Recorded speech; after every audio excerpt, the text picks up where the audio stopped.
أعوذ بالله من الشيطان الرجيم بسم الله الرحمن الرحيم اللهم صل على محمد وعلى آل محمد۔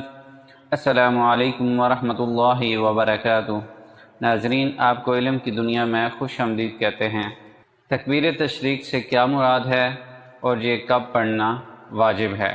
اللہ تعالیٰ نے قرآن پاک میں ارشاد فرمایا، وَاذْكُرُوا اللَّهَ فِي أَيَّامٍ مَّعْدُودَاتٍ۔ ترجمہ: اور ذکر کرتے رہو اللہ کا ان خاص ایام میں جو معین اور مقرر ہیں۔ حضرت ابن عباس رضی اللہ تعالیٰ عنہ نے بیان فرمایا، ایام معدودات سے مراد ایام تشریق ہیں۔ اس آیت میں یہ حکم دیا ہے کہ ایام تشریق میں نمازوں کے بعد تکبیرات تشریق پڑھی جائیں۔ تبیان القرآن۔ رسول اللہ صلی اللہ علیہ وآلہ وسلم سے مروی ہے کہ اللہ تعالیٰ کو عمل کے اعتبار سے ان ایام سے زیادہ کوئی دن محبوب نہیں، اس لیے ان ایام میں کثرت کے ساتھ تکبیر، تحلیل اور تسبیح بیان کرو۔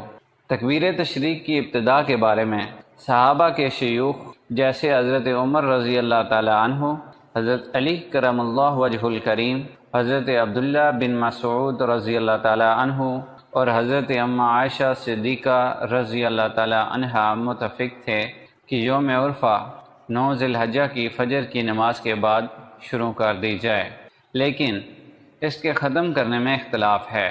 حضرت عبداللہ بن مسعود رضی اللہ تعالی عنہ کے نزدیک قربانی کے تیسرے دن عصر کی نماز کے بعد ختم کر دی جائے، اور حضرت علی رضی اللہ تعالی عنہ کے نزدیک ایام تشریق کے آخری دن 13ویں ذی الحجہ کی عصر تک پڑھی جائے گی۔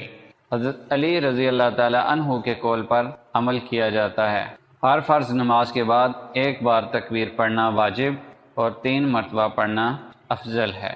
اللہ اکبر، اللہ اکبر، لا الہ الا اللہ، واللہ اکبر، اللہ اکبر وللہ الحمد۔ صدق اللہ العلی العظیم۔